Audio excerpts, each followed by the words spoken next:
Another dose of Ruck'n Maul coming your way with Greg Growden, of course, all about the Bledisloe Cup opener or the Rugby Championship. We just talk about them being a Bledisloe, Australia v New Zealand. Did you see the number 10 picking of Kurtley Beale coming? Did you get a whisper?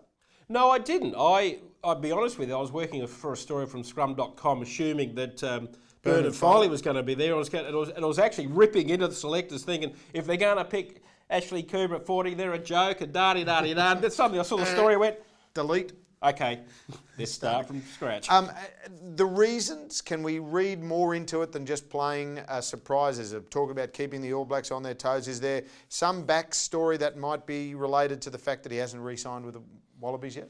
Well, I think it'd have something to do with it. You know, at this moment... Link McKenzie doesn't strike me as the type to say that I'm going to bow down to pressure from the head office. He would just say, get nicked. If this bloke wants to play for Australia, he plays, otherwise bad luck. Yes and no, but you know, at the moment they want to keep hold of their main targets for the World Cup, and their big men are the Beales and the Folaus, and they're still concerned that they're going to go.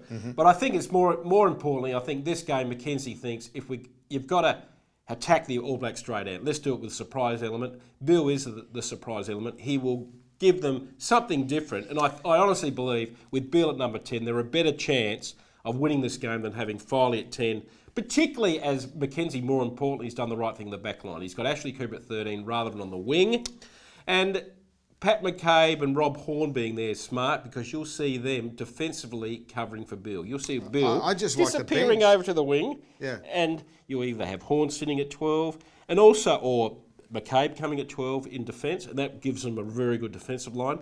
Also, you'll see Tamur and Beale flicking around. So don't be surprised if Tamur plays a lot at number 10 on Saturday. I mentioned that I like the bench because they're an informed team that packs in form, and there's a couple of really good players in amongst it. But the Ewan McKenzie's basically rewarding players who've played well in the last few weeks. Well, exactly. Rob Horne deserves a chance, as does Pat McCabe, even though the Brumbies didn't use him well.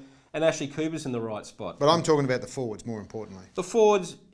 Yes, he has been shackled by injury, particularly in the hooking situation. Sure, but obviously you've got Carter there, you've got Charles there, you've got Skelton on the bench, you've got a couple of players there that deserve their place. It's good. But I really wish that Potgieter was an Australian. Yes. Aussie Jack, how good would he be? You mentioned Beale and also Folau. Is there a chance that the Australian Rugby Union will bow to pressure and allow them to do a Dan Carter and Richie McCaw and go overseas and then come back and play in the World Cup? At the moment, no, but the pressure is intensifying to do that, because you know the money being thrown at these guys. No, I keep hearing with Israel Folau, the Rugby League is still really pushing hard.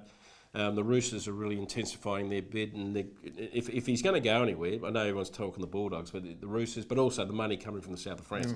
So they may be forced into that hand, but at the moment they're doing a hard, fast rule saying no, but... That'll change. Speaking of money...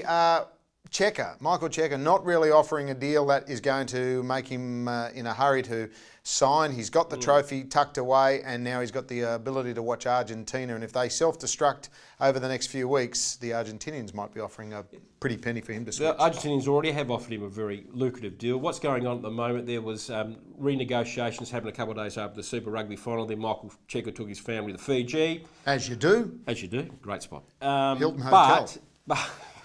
Yeah, I've been this nice. That's very nice. But what we're talking about, but what happened with these renegotiations from New South Wales was that, let's just say the Waratahs were pretty frugal, saying, yes, we can extend your contract for 2 years. There may be a CPI increase, but that's about it. And I think you can imagine Checker saying, mate, what's doing? Mate, even ESPN offer better than a CPI increase. So, did you get one? Well done. Lucky to get a contract. Michael Checker, I don't know whether he'll be staying. I certainly don't think Kurtley Beale will be staying, and I don't know about Israel Folau. So enjoy the win while you've got it, the Waratahs. I think Checker will stay another year. The other two, I'm a bit with you. I think that they could be going to other pastures. Okay, well, we'll get more from Greg, of course, after week 1 of the Rugby Championship. More goss as we gear up to a very big representative season in the world of rugby.